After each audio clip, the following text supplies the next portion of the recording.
हिमाचल प्रदेश में आजकल लगातार बारिशों का दौर जारी है और सबसे ज़्यादा प्रभावित इस समय जो ज़िला है वो है चंबा और कुल्लू। चंबा में मणिमहेश यात्रा जो भगवान शिव से जुड़ी हुई यात्रा है वो आजकल चल रही है और उसे रोक दिया गया है अस्थायी तौर पर। वहाँ पर कई हज़ारों टूरिस्ट फंसे हुए हैं। क्या स्थिति है चंबा की, इस पर बातचीत करने के लिए हमारे साथ मौजूद हैं भरमौर से विधायक डॉक्टर जनक राज जी। जनक जी, बड़ी ही पावन स्थली है मणिमहेश। हज़ारों जो पर्यटक हैं कह सकते हैं आप या श्रद्धालु कह सकते हैं कि वो इस यात्रा के लिए आते हैं, लेकिन स्थिति चंबा की ठीक नहीं है। कितने लोग अभी फंसे हैं, क्या स्थिति है? अभी तक हमारे पास कोई ऐसी सूचना नहीं है, कोई आंकड़े भी उपलब्ध नहीं है कि कितने लोग वहाँ फंसे हैं, क्योंकि पिछले 2 दिनों से हमारे पूरे ज़िले में कुछ क्षेत्रों को छोड़कर नेटवर्क की सुविधा नहीं है। और पिछले 2 दिनों से मैं और विधायक DS ठाकुर जी हम लगातार प्रयासरत हैं। हम जिला प्रशासन से, भरमौर के स्थानीय प्रशासन से, उन सब से बात करने के प्रयास में हैं, परंतु हमें भी बहुत चिंता हो रही है। स्थानीय लोगों के साथ साथ हज़ारों की तादाद में वहाँ श्रद्धालु हैं और श्रद्धालु वो ऐसे ट्रैक मार्ग पर हैं जहाँ पर बहुत विषम परिस्थितियाँ हैं, खड्डे हैं, नाले हैं, अस्थायी पुल हैं। वहाँ पर भोजन की व्यवस्था हुई है कि नहीं हुई है, मतलब हम बहुत चिंतित हैं इस बात को लेकर कि सही आंकलन कर पाना हमारे लिए बहुत मुश्किल है।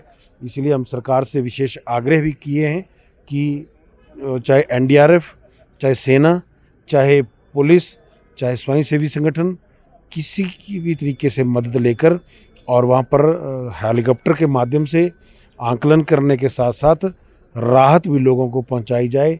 कोई घायल है, कोई बीमार है, उन सबको तुरंत पर कार्रवाई करते हुए, क्योंकि ये बहुत कीमती जानों का सवाल है। रोड रास्ते तो हम बना लेंगे, परंतु जिनके परिवार के सदस्य ऐसी हालात में कहीं फंसे हैं और उनके प्राणों पे अगर बात आती है तो वो कुछ भी करेंगे तो लोगों के प्राण वापस नहीं मिलेंगे। तो इसलिए हम सरकार से यही आग्रह कर रहे हैं। इसलिए हमने विधानसभा के भीतर भी प्रस्ताव लाया है कि त्वरित कार्रवाई करते हुए चाहे सेना की मदद ली जाए, चाहे किसी भी तरीके से तुरंत कार्रवाई करते हुए वहाँ पर हेलीकॉप्टर सेवा जो है वो चलाई जाए। वर्तमान में क्या स्थिति है? क्या सरकार वहाँ पर लोगों की मदद नहीं कर पा रही है? सरकार की तरफ से प्रयास नहीं हो रहे हैं?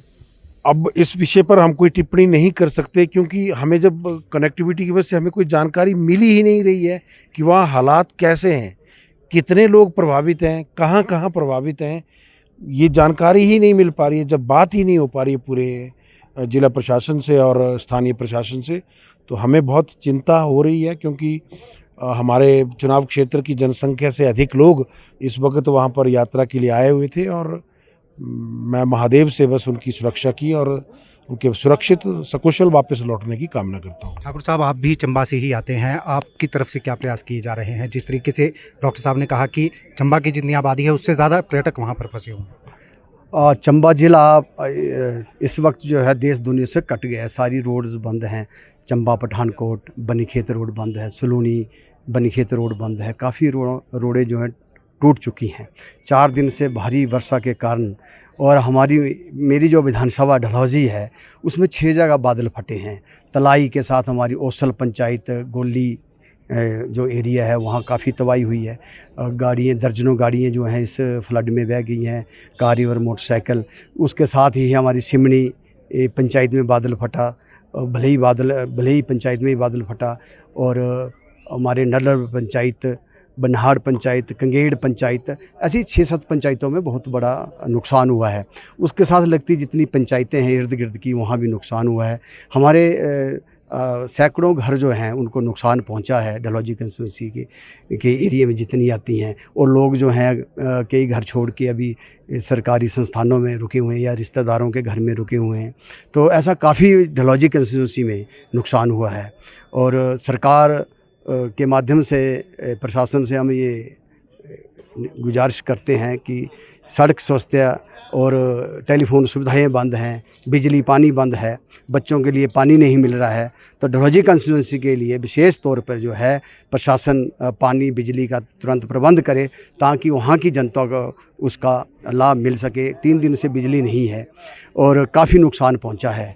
हमने 162 के तहत प्रस्ताव भी लाया है। सरकार के ध्यान में लाना चाहेंगे कि डलहौजी कंस्टिट्यूंसी में विशेष पैकेज जो है दिया जाए ताकि जो जितना नुकसान हुआ है लोगों का उनकी भरपाई की जाए। कैजुअल्टी की कोई सूचना मिली है कि कितने लोग अभी तक इसमें काल का ग्रास बन चुके हैं, कितने लोगों की जान जा चुकी है? 2 दिन पहले जो बादल फटा नडल पंचायत में, वहाँ एक महिला उस फ्लड में बह गई, आज तक उसकी बॉडी नहीं मिली है और कई गौशालाएं ढह गई और माल को भी काफ़ी नुकसान पहुंचा है जो अभी जानकारी मिली है। बाकी टेलीफोन कट हो चुके हैं 2 दिन से और कंस्यूमर्स में भी कांटेक्ट नहीं किया जा रहा है। तो सरकार से जल्दी जो जल्दी है एक तो टेलीफोन बहाल कराए ताकि हमें पता लग सके कि कितने लोगों जो हैं उनको नुकसान पहुंचा है। और विशेष तौर पे हमारे भद्रवाह से जो है मणिमहेश के लिए यात्रा आती है, सलोनी में सैकड़ों लोग फंसे हुए हैं और सड़कें जो जगह जगह टूटी हुई हैं, दर्जनें सड़कें बंद हैं और ना तो लोग आ सकते हैं ना जा सकते हैं। ये स्थिति हमारी डलहौजी कंस्टिट्यूंसी में बनी हुई है। कैजुअल्टीज़ की अगर मैं बात करूं डॉक्टर साहब, तो कितनी कैजुअल्टीज़ की अभी तक सूचना है कि मणिमहेश यात्रा के अलावा अभी तक चंबा में जो कैजुअल्टीज़ हो चुकी हैं, अब तक कितनी सूचना पहुंची है? देखिए, मोबाइल नेटवर्क जाने से पहले तक हमारे पास 3 लोगों की मृत्यु होने का समाचार था जो मणिमहेश यात्रा मार्ग पर कम ऑक्सीजन की वजह से मृत्यु हुई, ऐसी हमारे पास रिपोर्टिंग आई थी। और पिछले 48 घंटों से कोई बातचीत नहीं होने की वजह से अब हमें कोई जानकारी नहीं मिल रही है कि कौन और कहाँ पर कितने लोग प्रभावित हैं। और हम यही सरकार से आग्रह करने के साथ साथ महाकाल महादेव से भी यही कामना करते हैं कि सब श्रद्धालुओं को, स्थानीय लोगों को सुरक्षित रखें और कोई गलती हम लोगों से हुई है तो उसके लिए हम क्षमा मांगते हैं और हम ये चाहते हैं कि जल्द से जल्द हालात सुधरें, जल्द से जल्द मोबाइल नेटवर्क और बिजली की आपूर्ति वहाँ पर जो सुचारू रूप से चले ताकि जो लोग चिंतित हैं उन तक उनके परिजनों की जानकारी पहुंच सके। डॉक्टर साहब, जैसा कि प्राकृतिक आपदा तो है ही है हिमाचल प्रदेश में, वो लगातार चल रही है, इंसानों की गलतियां कहीं हावी तो नहीं हो रही है? हमारी तो कहीं गलतियां नहीं हैं जो इसका भुगतान अब कर रहे हैं हम? देखिए, हमने विशेष तौर पर जब मानसून पर आपदा पर चर्चा बजट विधानसभा के भीतर हुई तो वहाँ पर भी इस विषय को कहा। ये केवल प्राकृतिक कारणों पे सारा इल्ज़ाम लगा देना ये उचित नहीं है। ये कहीं ना कहीं जो सरकारी नियम बनाए जाते हैं उनका पालन करने में जो है वो भाई भतीजावाद किया जाता है, भ्रष्टाचार होता है, नियमों को अनदेखा किया जाता है, चाहे वो अवैध कटान हो, चाहे वो नदियों के किनारे रिहायशी मकान बनाने की बात हो, चाहे वो टाउन एंड कंट्री प्लानिंग की जो गाइडलाइंस है उनका पालन हो। तो कहीं ना कहीं मुझे लगता है कि हम लोगों की भी गलती है और इसमें मैं किसी व्यक्ति विशेष को या किसी सरकार को दोषी नहीं मानता, तो हम सब लोगों का कलेक्टिव गलती है, हिमाचल के लोगों की, और जिसका खामियाजा आज हम भुगत रहे हैं। और आने वाले समय में ऐसे हालात ना दोबारा से पैदा हों, हमारे आने वाली पीढ़ियां ऐसे हालात से ना गुजरें, इस दर्द को ना झेलें, इसलिए अभी भी समय रहते हमें एहतियात बरतने की ज़रूरत है और अपने चाहे सड़क निर्माण है, चाहे घर निर्माण है, चाहे वन है, उन सबको में नियमों का और सुरक्षित तरीके से पालन करने की ज़रूरत है। बहुत बहुत शुक्रिया, धन्यवाद। तो ये थे हमारे साथ विधायक जनकराज और विधायक DS ठाकुर, जो चंबा में इस समय त्रासदी चंबा झेल रहा है। खासकर मणिमहेश यात्रा में हज़ारों लोग फंसे हैं।